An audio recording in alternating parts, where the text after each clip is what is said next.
आखिर क्यों श्री कृष्ण आज भी विठल रूप में पूजे जाते हैं? आखिर कौन था वो भक्त जिसने श्री कृष्ण को एक ईंट पर खड़ा कर दिया था? आखिर भक्त पुंडली कौन था? स्वागत है दोस्तों आपका हमारे YouTube चैनल पर। आज के इस वीडियो में हम इसी विषय पर चर्चा करेंगे। वीडियो को शुरू करने से पहले चैनल को सब्सक्राइब करना बिल्कुल ना भूलें। तो चलिए शुरू करते हैं। दोस्तों, श्री कृष्ण का एक परम भक्त था जिसका नाम था पुंडलिक। वो अपने माता पिता जानु देवी सत्यवती और अपने पत्नी के साथ तिंडर वन में रहता था। भक्त पुंडलिक बड़ा ही सद्गुणी पुत्र था, लेकिन विवाह के बाद से ही वो अपने माता पिता के साथ बुरा बर्ताव करने लगा था। अपने पुत्र की इस बर्ताव से तंग आकर पुंडलिक के माता पिता बहुत ही ज्यादा दुखी हुए और उन्होंने ये निश्चय किया कि वो काशी विश्वनाथ तीर्थ यात्रा को जाएंगे। और जब ये बात पुंडलिक की पत्नी को पता चली तो उसने भी कहा कि मैं भी जाऊंगी तीर्थ यात्रा को। और पुंडलिक अपने पत्नी के साथ घोड़े पर सवार होकर पुंडलिक अपने पत्नी के साथ वही तीर्थ यात्रियों के समूह में जा मिला जिनके साथ पैदल उसके माता पिता यात्रा कर रहे थे। और जब भी वो तीर्थ यात्रियों का समूह विश्राम करने के लिए रुकता तो पुंडलिक खुद आराम करता अपने पत्नी के साथ और अपने माता पिता से घोड़े की साफ सफाई करवाता। और उसके माता पिता बेचारे घोड़े की साफ सफाई करते, उनको चारा खिलाते और रोते हुए उस दिन को कोसते जिस दिन वो तीर्थ यात्रा आने हेतु प्रस्थान किए थे। और फिर कुछ समय बाद ही सारे तीर्थ यात्रियों की टोली महान संत ऋषि कुक्कड़ स्वामी के यहाँ जा पहुंची। और उस रात्रि सारे तीर्थ यात्री बहुत ही जल्दी सो गए क्योंकि सब बहुत ही ज्यादा थक गए थे। लेकिन उस रात पुंडलिक को नींद न आई क्योंकि शाम को उसने कुछ ऐसा देखा था जो उसको बहुत ही ज्यादा सता रही। वास्तव में पुंडलिक ने शाम को देखा था कि कुछ बहुत ही सुंदर दिव्य स्त्रियां उस आश्रम में आती है, लेकिन उन्होंने बहुत ही गंदे वस्त्र धारण किए होते हैं। वो स्त्रियां आती है, आश्रम की साफ सफाई करती है, आश्रम में पानी भरती है और ऋषियों के लिए कपड़े धोती है। उसके पश्चात सारी स्त्रियां आश्रम के अंदर चली जाती है और फिर बहुत ही सुंदर वस्त्र धारण किए बाहर आती है। और वो जैसे ही पुंडलिक के पास से गुजरती है वो सारी स्त्रियां अदृश्य हो जाती है। और अगले रात भी यही दृश्य पुंडलिक देख रहा था।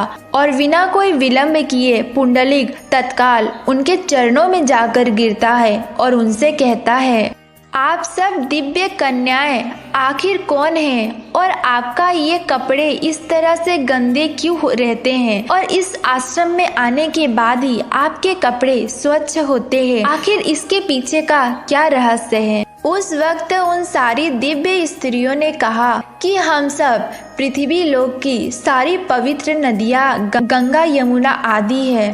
पृथ्वी लोक पर सारे मनुष्य की पाप धोते धोते हम मैली हो जाती है और यहाँ आकर ऋषि की सेवा कर फिर से स्वच्छता को प्राप्त होती है। और वो सारी स्त्रियां पुंडलिक से कहती है, उन पापियों में से एक तुम भी हो जो अपने माता पिता पर इतना घोर अत्याचार करता है। और ये कहकर सारी दिव्य कन्याएं वहां से अदृश्य हो जाती है। और इस घटना के बाद पुंडलिक का पूरा जीवन बदल जाता है और वो अपने माता पिता के पास जाकर क्षमा याचना करता है। और इसके बाद माता पिता को घोड़े पर बिठाकर पुंडलिक और उसकी पत्नी जमीन पर चलती है और इस तरह संपूर्ण तीर्थ यात्रा खत्म करने के बाद अपने माता पिता से वो घर वापस जाने का निवेदन करता है। और इसके बाद पुंडलिक के माता पिता घर को चले जाते हैं और वापस तिंडर वन पहुंचकर पुंडलिक उनकी बहुत ही अधिक सेवा करना शुरू कर देता है और बहुत ही ज्यादा आज्ञाकारी पुत्र बन जाता है।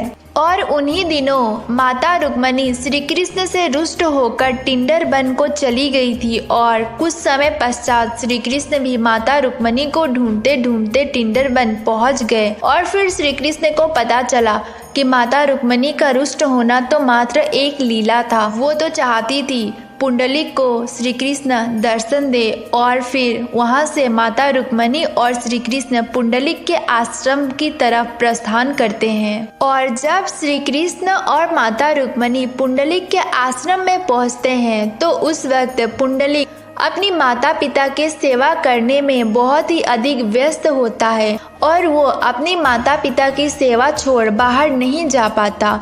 पर वो वहीं से एक ईंट बाहर की तरफ फेंक कर कहता है प्रभु को उसी पर खड़े रहने के लिए। और पुंडलिक की ऐसी मातृ और पितृ भक्ति देख श्री कृष्ण बहुत ही अधिक प्रसन्न होते हैं। तीनों लोक का स्वामी पुंडलिक के द्वार पर होता है, लेकिन पुंडलिक उनका दर्शन ना करके अपने माता पिता का सेवा कर रहा है। श्री कृष्ण बहुत ही अधिक प्रसन्न होते हैं और वहीं उसी ईंट पर खड़े होकर पुंडलिक की प्रतीक्षा करते हैं। और पुंडलिक का इंतजार काफी करने के बाद श्री कृष्ण थक कर अपने कमर पर हाथ रख लेते हैं और फिर पुंडलिक बाहर आता है और आते ही श्री कृष्ण के चरणों में गिरकर वो क्षमा याचना करने लगता है। श्री कृष्ण फिर उसको उठाते हैं और समझाते हैं कि उसके मातृ और पितृ भक्ति से वे बहुत ही अधिक प्रसन्न हैं। कोई वरदान मांगने को कहते हैं। उस वक्त पुंडलिक श्री कृष्ण से कहता है कि हे प्रभु, आप अपने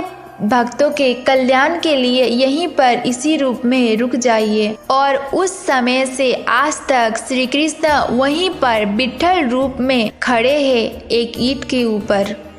और वो स्थान पहले पुंडलिकपुर और आगे चल के पंढरपुर के नाम से विख्यात हुआ। और आज भी लाखों के मात्रा में श्रद्धालु जाते हैं और विट्ठल रूप में द्वारकाधीश का दर्शन करते हैं। हमारे प्यारे दोस्तों, अगर आपको हमारा ये वीडियो पसंद आया हो तो चैनल को सब्सक्राइब करें, वीडियो को लाइक करें और कमेंट करके जरूर बताएं आपको कैसा लगा। मिलते हैं दूसरे वीडियो में एक नई कथा के साथ।